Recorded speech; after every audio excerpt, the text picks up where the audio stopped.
하나님 아버지 감사합니다. 오늘도 주님 앞에 나와 예배드릴 수 있도록 인도하여 주시니 감사를 드립니다. 하나님 아버지, 우리의 마음과 영혼을 만족시켜 주실 분은 오직 하나님 한 분뿐임을 고백합니다. 사람을 사람답게 대접해 주는 것은 오직 주님밖에 없음을 고백합니다. 주님, 주님으로부터만 참되고 영원한 삶의 의미를 공급받으며 살아갈 수 있음을 우리가 믿습니다. 주님 외에 그 어떤 것도 우리 삶을 붙들어 줄 수 없고, 주님 외에 그 어떤 것도 우리의 공허한 마음을 채워줄 수 없음을 믿습니다. 영원토록 주님 안에서 주님만을 기뻐하며 살아가는 복된 주의 자녀들 되게 하여 주시옵소서. 그렇게 우리 마음이 하나님께서 공급해 주시는 의미와 통일성 안에서 마음이 충만해질 때 우리 마음속에 있는 복음이 터져나와 이웃에게 복음을 전하는 충성된 증인으로서의 삶을 잘 감당할 수 있도록 하여 주시옵소서. 감사하며 예수님의 이름으로 기도드립니다. 아멘. 네, 오늘 말씀은 창세기 47장 9절 말씀입니다. 창세기 47장 9절, 구약성경 75쪽에 있습니다. 창세기 47장 9절 말씀입니다. 네, 제가 읽어드리도록 하겠습니다. 야곱이 바로에게 아뢰되 내 나그네의 길에 세월이 130년이니이다. 내 나이가 얼마 못되니 우리 조상의 나그네 길의 연조에 미치지 못하나 험악한 세월을 보내었나이다 하고. 아멘. 오늘 말씀에서 야곱은 바로왕 앞에서 서서 자신의 인생을 회고합니다. 야곱은 자신의 인생을 한마디로 요약해서 말합니다. 내 나그네 길의 세월이 130년이니이다. 내 나이가 얼마 못되니 우리 조상의 나그네 길의 연조에 미치지 못하나 험악한 세월을 보내었나이다. 야곱은 자신의 130년 인생이 험악한 세월이었다라고 일축합니다. 원어 성경을 보면 라라는 사악했다라고 표현을 합니다. 이삭은 60이 넘은 나이에 낳은 야곱을 100세가 넘어서 멀리 삼촌의 집으로 보냅니다. 야곱 역시 40이 넘은 나이에 정든 부모님의 품을 떠나 낯선 곳으로 갑니다. 야곱은 형제의 노여움을 피하기 위해 어찌할 수 없이 집을 떠나야만 했습니다. 생명의 위협을 피하기 위해서입니다. 야곱에게는 자신이 원하지 않은 많은 일들이 그 일생 가운데 일어났습니다.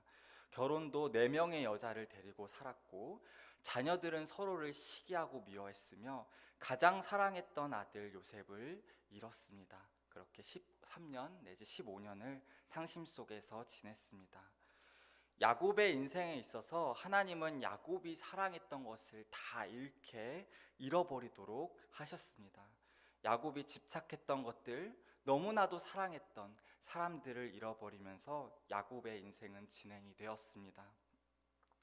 창세기 33장 야복강 나루터에서의 사건은 야곱의 인생에서 그 절정에 이르렀을 시기에 야곱이 어떤 마음이었는가, 그 상태를 보여줍니다. 형 에서가 400명의 군사들을 끌고 다가올 때 하나님의 사자와 기도하며 씨름할 때 야곱은 치사하게 가족들을 배치해서 형 에서를 맞을 준비를 합니다. 맨 앞에는 엄청난 규모의 예물, 돈을, 그 다음에는 종들, 빌하와 실바를 통해 낳은 자녀 4명, 그리고 그 또 뒤에는 레아와 6 아들들을, 그 다음에 자기 자신 야곱을 세우고 자기 뒤에 라헬과 요셉을 둡니다. 내 자신보다 라헬과 요셉이 소중했던 것입니다. 하나님은 이걸 내버려 두지 않으셨습니다. 이 사건 다음에 라헬은 자식을 낳다 베들레헴에서 죽습니다. 아마 야곱은 하늘이 무너졌을 것입니다. 여태까지 삶의 이유였던 라헬을 하나님께서 데려가십니다. 그리고 나서 자신의 모든 사랑을 이제 남겨진 요셉에게 쏟아붓습니다. 색동옷을 입히고 온갖 애정을 붓습니다. 그런데 하나님은 그 요셉마저도 데려가십니다. 또다시 야곱의 마음은 무너져 내립니다. 그래서 사랑하는 아내가 낳다가 죽은 이제 베냐민, 또 남겨진 자신의 또 사랑하는 아들을 사랑하는데 결국엔 이제 베냐민도 내놓아야 하는 그런 순간이 다가옵니다. 안 뺏기려고 하지만 마지막에는 하나님께 항복합니다. 내가 베냐민을 잃게 되면 이르리로다. 이 과정을 지나서야 하나님은 야곱에게 요셉과 베냐민을 다시 만나게 하십니다. 이 모든 과정을 지난 야곱은 오늘 말씀에서 자신의 인생을 돌아볼 때 참 험악했다, 사악했다 고백합니다. 인생이 무엇일까요? 군대에 있을 때 제 동기가 고생을 많이 했었는지 저에게 질문을 했습니다. 종훈아, 인생이 뭘까? 사람은 그냥 똥 만드는 기계 같아. 인생이 뭘까요? 인생은 본질을 찾아가는 과정입니다. 나라는 인간의 본질은 무엇인가? 나라는 존재를 알아가고 그 존재를, 나를, 인간을 알아가는 과정 속에서 하나님을 발견하고 하나님이 누구고 내가 누구인지를 알아감으로 기쁨을 누리는 것, 그것이 인생입니다. 신론이 인간론을 지배합니다. 인간론은 존재론이며 존재론은 곧 인생을 가리킵니다. 하나님을 알아가는 신론과 인간을 알아가는 인간론이 우리 인생을 좌우합니다. 그리고 바꿔 말하면 신론의 변질과 인간론의 변질은 우리 인생을 변질시킵니다. 하나님이 누구이신가? 인간은 누구인가? 그걸 알아가는 것이 인생입니다. 진리는 절대적이고 인생의 정답은 분명히 있습니다. 바로 삼위일체 하나님입니다.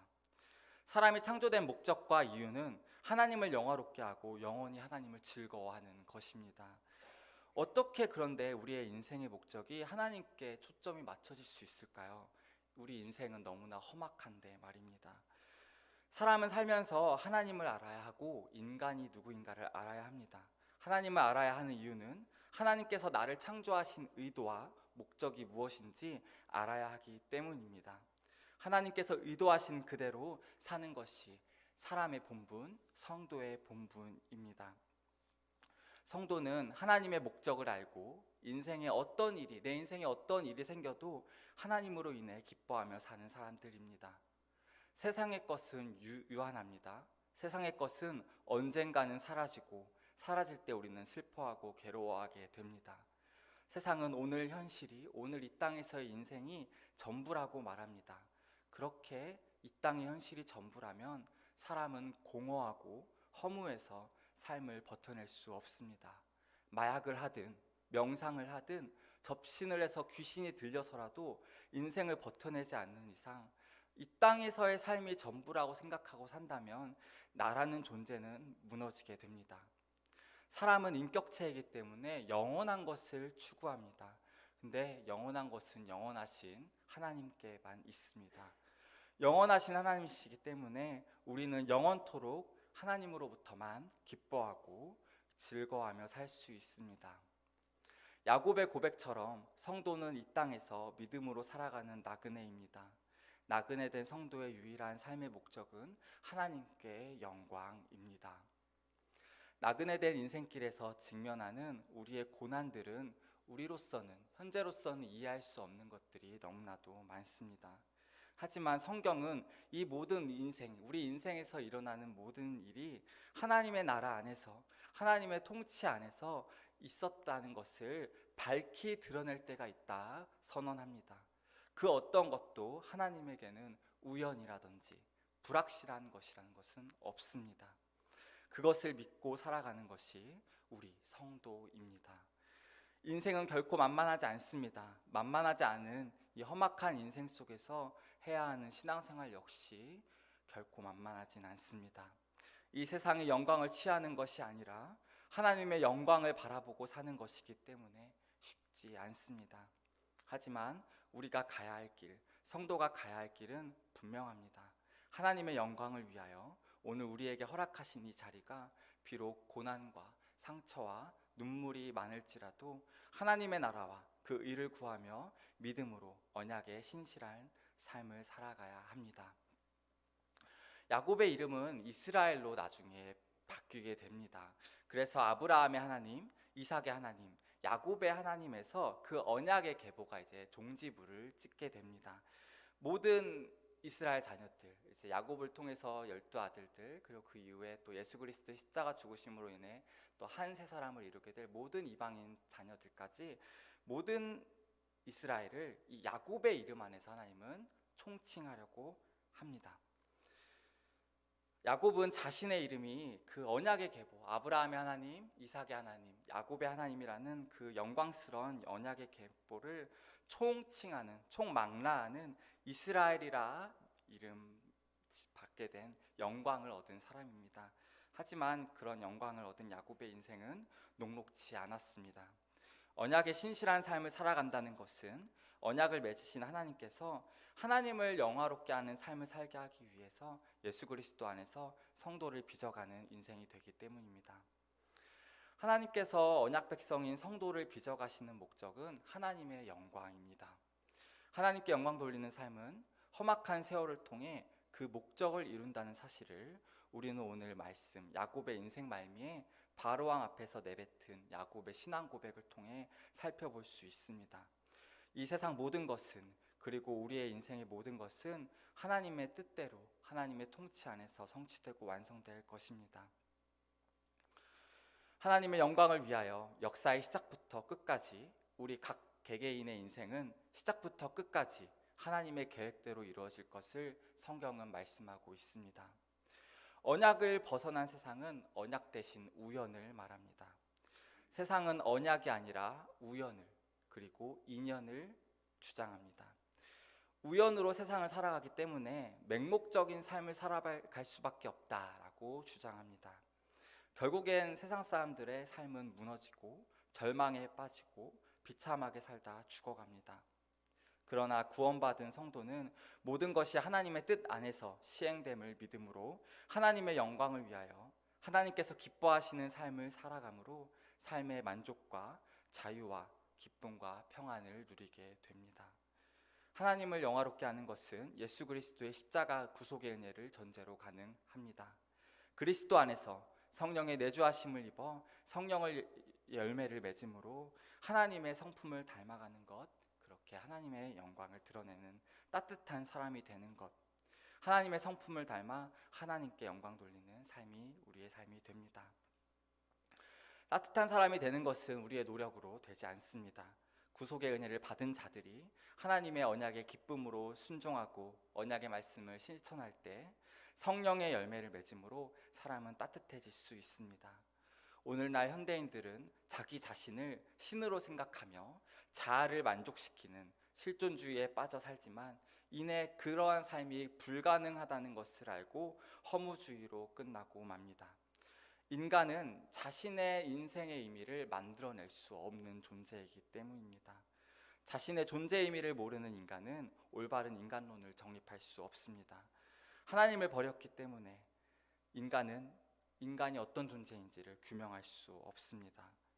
사람은 자신을 창조하신 하나님을 알고 그 하나님께서 내게 무엇을 원하시는지 알고 하나님께서 명령하신 언약의 말씀에 순종할 때에 진정한 삶의 목적과 가치를 누릴 수 있습니다. 야곱은 오늘 말씀에서 자신이 험악한 세월을 보냈다라고 바로왕 앞에서 고백하지만 야곱의 인생은 하나님께 영광 돌리는 복된 삶이었음을 우리는 압니다. 하나님께 영광 돌리는 삶이 우리의 인생이 내가 뭔가를 해서 결정되는 것이 아니라는 것을 말해줍니다. 우리 인생의 모든 것은 하나님께 달려 있습니다. 하나님께 영광 돌린다는 것은 하나님의 통치에 대한 인정, 하나님의 나라에 대한 인정입니다. 우리의 생각과 지혜와 능력으로 헤아리지 못하는 일들이 우리 인생에 무수히 많이 일어나며 그것을 진두지휘하시는 분은 하나님이시라는 것을 고백하는 삶입니다. 우리의 존재, 우리의 삶의 목표와 삶의 내용은 오직 하나님께서 주관하시고 있기 때문에 우리의 존재의 근거가 오직 하나님으로부터만 있다는 것을 고백하는 것입니다. 성도는 눈물과 고통의 시간들 속에서 하나님께서 허락하여 주신 인생이라는 것을 인정하고 하나님을 위하여 살아가는 그 인생을 중단해서는 안 됩니다.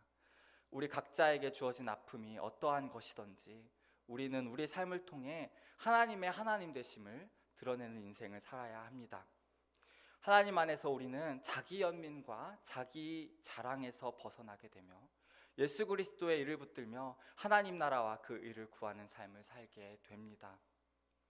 야곱은 언약의 대명사로서 야곱의 하나님, 이스라엘의 하나님이 되어서 오늘날까지 우리에게 하나님의 하나님 되심을 드러낸 사람입니다. 하나님께 영광 돌린 사람입니다. 우리의 인생도 마찬가지입니다. 차종운의 하나님, 이 언약 관계를 드러내는 삶으로 우리는 하나님께 영광 돌리는 삶을 살아낼 수 있습니다. 예수 그리스도 안에서 성령을 따라 언약의 신실한 삶을 살아감으로 우리의 인생은 하나님께 영광이 되고 우리는 구원의 기쁨을 누리게 됩니다. 성도는 언약 관계를 소중히 하고 자신의 언약 백성의 그 존재의 존재됨을 감사해하며 언약의 말씀에 순종함으로 언약에 신실하게 살아갈 때 하나님의 성품을 닮아 따뜻한 사람이 되어서 하나님께 영광 돌릴 수 있습니다. 영원하신 하나님으로부터 영원한 의미와 통일성을 공급받을 수 있습니다. 의미와 통일성이라는 개념을 좀 설명을 드리겠습니다. 사람은 인격체입니다. 인격체에는 마음이 있고 영혼이 있습니다. 그래서 이 마음을 채우고 싶어 합니다. 영원한 것으로 충만하게 채우고 싶어 하는데, 야곱을 예를 들면 처음에는 이제 어머니를 너무 사랑했던 것 같아요. 집을 너무 사랑했고, 근데 어머니를 떠나게 되고 어머니로 자신의 마음을 채웠는데 그걸 허락하지 않으셨고, 다음에는 이제 라헬을 너무 사랑했는데 눈 떠보니 레아라, 라헬이 아니라 레아가 자신에게 주어졌고, 그래서 라헬을 위해서 또다시 일을 하다가 나중에는 자녀 이제 요셉을 사랑함으로 자신의 마음을 채우려고 했습니다. 근데 하나님은 그것들을 다 차단하시고, 너는 그러면 안 된다. 너의 인생은, 너의 마음은 오직 나 하나님으로부터만 충만해져야 한다 라면서 의미와 통일성을 나에게 공급받아야 된다라는 것을 그의 인생의 과정 동안에 알려주셨습니다. 의미와 통일성이 무엇인가요? 관계, 존재, 사명으로 바꿔 말할 수 있습니다. 관계는 무엇입니까? 하나님께 내가 속했다. 하나님과의 언약 관계에 내가 그 끈으로 연합되었다. 그리스도 안에서, 성령 안에서 내가 그 관계 안에서 나는 새로운 존재가 되었다. 거듭나서 나는 하나님의 보배로운 존재, 하나님의 언약 백성, 성령 하나님이 거하시는 처소, 성전이 되었다. 그 관계와 그 영원한 존재 안에서 나는 나의 사명을 감당하면서 살 것이다. 나의 사명은 언약의 현재화를 이루며 사는 것이다. 언약의 트랙, 이 경주를 영원토록 돌 것인데 내 힘과 능력이 아니라 성령님이 주시는 힘으로 이 언약의 말씀에 내가 순종하며 살아간다. 그것이 나에게 주어진 사명이다. 그 사명을 감당할 때 성령 안에서 나는 성령의 열매를 맺게 되고, 성령의 열매는 사도 바울이 말했던 것은 사랑, 희락, 화평, 오래 참음, 자비양성, 충성, 온유, 절제와 같은 따뜻한 사람이 되는 것이며, 사도 베드로도 마찬가지로 베드로후서 1장에서 믿음의 덕을, 덕의 지식을, 지식의 절제를, 절제의 인내를, 인내의 경건을, 경건의 형제우애를, 형제우애의 사랑을, 따뜻한 인격이 되는 겁니다. 예수님도 팔복에서 말하셨던 그 8가지 복들, 시메온이 극마하이, 심령이 가난하고 이를 위하여 핍박받고 고난받는 그런 모든 것은 빠지지 않는 것이 있죠. 온유하고 인내하고 오래 참아야 한다. 이 언약의 경주를 돌면서 오래 참음으로써 우리가 따뜻한 사람이 되는 것, 그것은 곧 하나님으로부터 하나님의 속성, 하나님의 성품을 내가 공급받아서 반사시키는, 그것이 곧 하나님께 영광 돌리는 삶, 하나님의 계획이 저의 인생에 통해서 성취되는 삶, 그것을 의미와 통일성이라고 말을 합니다. 영원한 의미와 통일성 안에서, 영원한 그 관계와 존재와 사명 안에서 하나님을 기뻐하고 즐거워하는 인생은 결코 손해를 받지 않습니다. 하나님의 언약에 기초한 언약적 사랑은 우리의 죄악과 연약함을 받아주는 피난처가 됩니다. 언약에는 회복의 시스템이 있습니다. 도피성이 그러하였고 성만찬이 그러합니다. 우리는 언제나 우리의 죄를 용서해 주시는 예수 그리스도의 용서와 회복이 있기에 그리스도 안에서 살아가는 인생은 든든하고 불안해하지 않으며 가장 기쁘고 즐거우며 만족스러운 인생이 됩니다. 세상은 스스로가 끊임없이 자기 개발, 자기 수양, 자기 수련, 이런 수련과 수양의 시스템을 통해서 자신을 연약함을, 단점을 메꾸고 보완하려 하기 때문에 그렇게 살아가면 사람이 숨막혀 죽게 됩니다. 살아가면 살아갈수록 괴로워 죽으려 합니다. 자기 개발과 수련과 수양의 시스템 안에서 사람은 절대로 자유와 평안을 누릴 수 없습니다. 끊임없는 질 좋은 교육을 받는다고 해도 사람의 그 제약된 본성은 사라지지 않고 그대로 다 드러납니다. 그리고 세상적인 관점에서 사람은 절대로 인격적인 사람을 인격 그 자체로 대우할 수 없습니다. 세상의 관점에서 볼 때 이집트로 피난온 오늘 본문의 야곱의 가족들은 바로왕 앞에서 별 볼 일 없는 인간으로 비춰졌을 것입니다. 기근으로 인해 밥 못 먹어서 피난온 야곱의 가족들을 바로왕이 받아줄 이유도 없고 바로왕이 야곱의 가족을 대화하고 상대해줄 필요도 없습니다. 난민과 제국의 황제가 오늘 본문처럼 대화를 할 필요는 없었습니다. 하지만 하나님께서 야곱과 야곱의 아들들을 언약 안에서 귀하게 대접하시기 때문에 하나님은 야곱의 가족들을 이집트 땅으로 인도하시고 기근을 이겨낼 수 있도록 해주셨습니다. 하나님은 야곱을 그리스도 안에서 그의 인생의 시작부터 마지막까지 아름답게 완성하셨습니다. 예수님은 아궁이에 던지우는 들풀마저도 자신이 입힌다고 말씀하셨습니다. 야곱의 존재는 하나님께서 보존케 하심으로 유지되었습니다. 존재케 되는 것이나 죽는 것이나 인생은 하나님께 달려있음을 오늘 본문 말씀을 통해서 보여주십니다. 결론을 내리겠습니다. 인생에는 목적이 있습니다. 되는 대로 살 수는 없습니다. 왜냐하면 인생은 딱 한 번뿐이고 연습이 없기 때문입니다. 인생은 허상이 아니라 실체이기 때문에 우리는 인생을 대충 살 수는 없습니다. 인생의 목적은 나는 어떤 관계에서 살아야 하는가? 나는 어떤 존재인가? 그리고 나는 무엇을 하며 살아야 하는가? 관계, 존재, 사명, 이 의미와 통일성에 대한 질문을 찾아가는 것입니다. 성도는 하나님께 영광 돌리기 위해 삽니다. 그것은 하나님으로부터 삶의 의미와 통일성을 공급받을 수 있기 때문에 가능합니다. 성도는 언약을 통해 하나님의 언약적 사랑을 공급받으며 언약의 신실한 삶을 살아감으로 따뜻한 사람이 되는 성령의 열매를 맺게 됩니다. 성도는 구원과 언약 안에서 하나님의 하나님 되심을 드러내는 거룩한 삶을 사는 자들입니다.